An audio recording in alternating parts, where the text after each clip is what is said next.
पिछले एपिसोड में हमने देखा था कि आर्थर से बात करने के बाद क्वीन फियोना वहां से निकल जाती है। इसके बाद हम इब्लिस को देखते हैं जो कि गोकू को ट्रेन कर रहा होता है। तभी इब्लिस बोलता है कि गोकू, अगर तुम्हें सच में अपने एनर्जी को मास्टर करना है तो तुम्हें फोकस करना होगा, अपने बॉडी के डीपेस्ट पार्ट से खुद को जोड़ना होगा, तभी तुम अपने एनर्जी को पूरी तरीके से मास्टर कर पाओगे। इस पे गोकू बोलता है कि इब्लिस, मैं कोशिश तो कर रहा हूँ पूरी तरीके से अपने एनर्जी पर फोकस करने के लिए।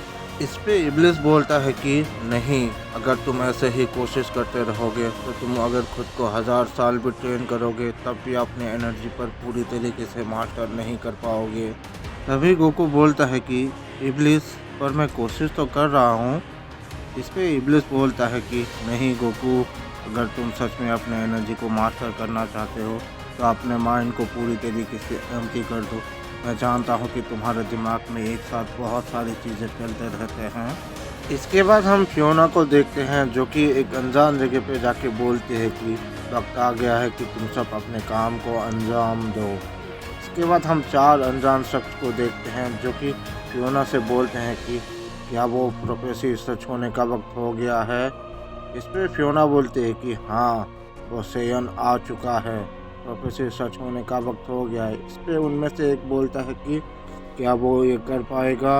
इस पर फियोना बोलती है कि अभी वो तैयार नहीं है, इसीलिए मैं तुम लोगों के पास आई हूँ ताकि तुम सब उसे तैयार कर सको। तभी 4 अनजान शख्स में से एक शख्स बोलते हैं कि माय क्वीन, क्या हम उसका इस्तेमाल करके उस सील को नहीं तोड़ सकते? क्या हमें सच में उसे तैयार करना होगा? इस पर क्वीन फियोना बोलती है कि अगर ऐसा होता तो मैं खुद उसका इस्तेमाल कर चुकी होती। इस पर वो बोलती है कि आपने बिल्कुल सही कहा माय क्वीन। इसके बाद क्वीन फियोना बोलती है कि उसे हमारे मकसद के लिए तैयार करने की जिम्मेदारी मैं तुम चारों को दे के जा रही हूँ। इस पे वो चारों बोलते हैं कि आप चिंता मत कीजिए माय क्वीन, हम उसे आपके मकसद के लिए तैयार कर देंगे। इसके बाद वो चारों वहाँ से निकल जाते हैं।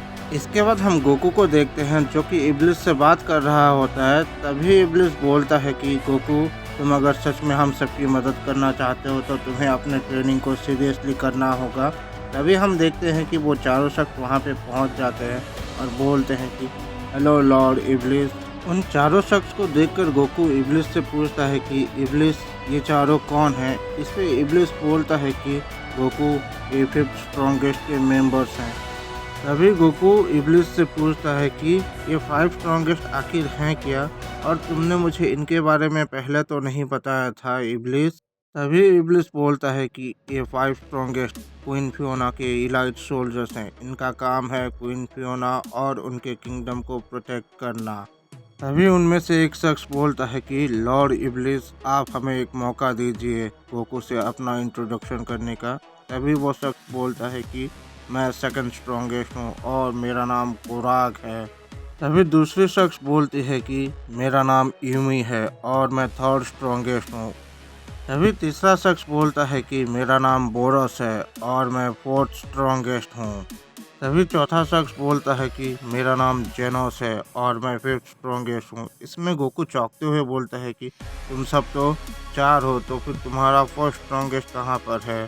तभी कोराक बोलता है कि गोकू, तुम शुरुआत से ही हमारे 1st स्ट्रॉन्गेस्ट यानी कि हमारे लीडर के साथ ही हो। तभी गोकू बोलता है कि कोराक, तुम कहना क्या चाहते हो? मुझे कुछ भी समझ में नहीं आ रहा है। तभी कोराक बोलता है कि गोकू, इब्लिस ही हमारे लीडर हैं।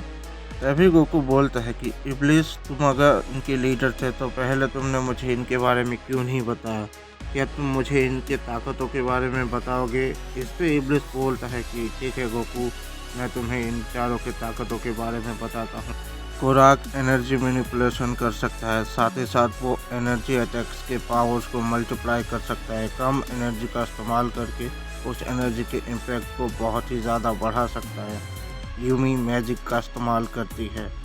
बोरस हीलिंग पावर के साथ साथ काफ़ी सारे मिस्टीरियस टेक्निक को होल्ड करता है। जेनोस डायमेंशनल पावर का मास्टर है, वो किसी भी तरीके के डायमेंशन को क्रिएट कर सकता है। तभी गोकू बोलता है कि इब्लिस, मुझे तुम्हारे चारों साथियों में से 3 साथियों की एबिलिटीज तो यूमी की एबिलिटीज उसे लड़ाई जीतने में उतनी आसानी से मदद नहीं करने वाले हैं। तभी इब्लिस बोलता है कि गोकू, तुम जैसा सोच रहे हो यूमी को उतना कमज़ोर मत समझो। तभी यूमी बोलते हैं कि लॉर्ड इब्लिस, गोकू को बोलने से नहीं, लगता है दिखाना पड़ेगा। तो क्या गोकू, तुम मुझसे लड़ाई करने के लिए तैयार हो? इस पे गोकू बोलता है कि ठीक है यूमी, मैं तुमसे लड़ाई करने के लिए तैयार हूँ। इसके तुरंत बाद गोकू बहुत ही तेज़ी के साथ आगे बढ़ते हुए यूमी पर एक पंच करती है, पर यूमी गोकू के पंच को डॉज कर लेती है और अपने एक मैजिक का इस्तेमाल करती है, जिस वजह से गोकू को यूमी बहुत सारे यूमीस दिखने लगते हैं। तभी गोकू बोलता है कि आखिर यहाँ पर चल क्या रहा है। इस पे यूमी बोलती है कि क्या हुआ गोकू, अब तुम मुझ पर हमला नहीं करोगे? इस पे गोकू यूमी से बोलता है कि अगर तुम्हें लगता है कि मैं इतने से हार मान लूँगा तो ये तुम्हारी गलतफहमी है। इसके बाद गोकू यूमी के ऊपर एक बहुत ही पावरफुल ब्लास्ट करता है, पर यूमी अपने मैजिक से गोकू के ब्लास्ट को नलीफाई कर देता है, जिसे देखकर गोकू बोलता है कि आखिर ऐसा कैसे हो सकता है, तुमने मेरे इतने पावरफुल ब्लास्ट को नलीफाई कर दिया। इस पे यूमी बोलती है कि गोकू, मैंने तो अभी तक अपनी ताकत दिखाना शुरू भी नहीं किया, क्या तुम इतने से ही चौंक गए? इस पे गोकू बोलता है कि यूमी, मैजिक से तो तुम मुझे शायद हरा सकती हो, पर ताकत के मामले में क्या तुम मुझे अपने ताकत के ज़रिए हरा सकती हो? मुझे नहीं लगता है कि तुम उतनी भी ज़्यादा ताकतवर हो।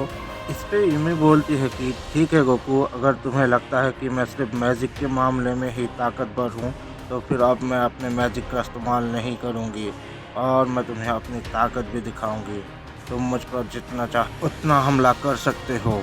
इसके तुरंत बाद हम देखते हैं कि गोकू बहुत ही तेज़ी के साथ बढ़ते हुए यूमी पर एक पंच करता है, पर गोकू के पंच को यूमी डॉज करते हुए गोकू के ऊपर एक पंच करती है, जिस वजह से गोकू कुछ कदम पीछे हट जाता है। तभी यूमी बोलते हैं कि क्या हुआ गोकू, अब तो मैं अपने मैजिक का भी इस्तेमाल नहीं कर रही हूँ, चलो मैं तुम्हें और एक मौका देती हूँ मुझे हराने के लिए। इसके तुरंत बाद गोकू अपना बहुत ही ज़्यादा पावर अप करके अपने अल्ट्रा इंस्टिंक्ट वुमेन में ट्रांसफॉर्म हो जाता है और बहुत ही तेज़ी के साथ आगे बढ़ते हुए यूमी पर बहुत सारे पंचेस करने लगता है। पर हम देखते हैं कि यूमी ने गोकू के सारे पंचेस को बहुत ही आसानी से डॉज कर लिया होता है। इसके बाद यूमी गोकू को एक बहुत ही ज़ोरदार पंच लगाती है, जिस वजह से गोकू थोड़ा दूर जाके गिरता है। तभी यूमी बोलती है कि क्या हुआ गोकू, तुम अब भी मुझे नहीं छू पा रहे हो? इसके तुरंत बाद हम देखते हैं कि गोकू बहुत ही ज़्यादा पावर अप करते हुए अपने मास्टर अल्ट्रा इंस्टिंक्ट में ट्रांसफॉर्म हो जाता है। इसके तुरंत बाद गोकू बहुत ही तेज़ी से आगे बढ़ते हुए यूमी पर एक पंच करता है, पर हम देखते हैं कि यूमी गोकू के पंच को डॉज करते हुए उसके ऊपर एक बहुत ही ज़ोरदार पंच करती है, जिस वजह से गोकू काफ़ी जख्मी होकर ज़मीन पर गिर जाता है। तभी यूमी बोलती है कि क्या हुआ गोकू, तुम्हें लगा था मैं सिर्फ मैजिक में पावरफुल हूँ, पर मैं मैजिक के साथ साथ स्ट्रेंथ के मामले भी बहुत ही ज़्यादा ताकतवर हूँ, और तुम्हें जैसा लगता है कि एक पर्सन सिर्फ एक ही चीज़ में माहिर हो सकता है, वो गलत है। डीमन वर्ल्ड में काफ़ी सारे डीमंस हैं जो बहुत सारी चीज़ों में माहिर हैं। तभी जख्मी गोकू बोलता है कि हाँ यूमी, मैं समझ गया, मुझे किसी को भी उसकी एक ताकत से जज नहीं करना चाहिए। इसके बाद हम देखते हैं कि बोरस अपनी हीलिंग पावर से गोकू को हील कर देता है। इसके बाद गोकू खड़ा होते हुए बोलता है कि शुक्रिया बोरस।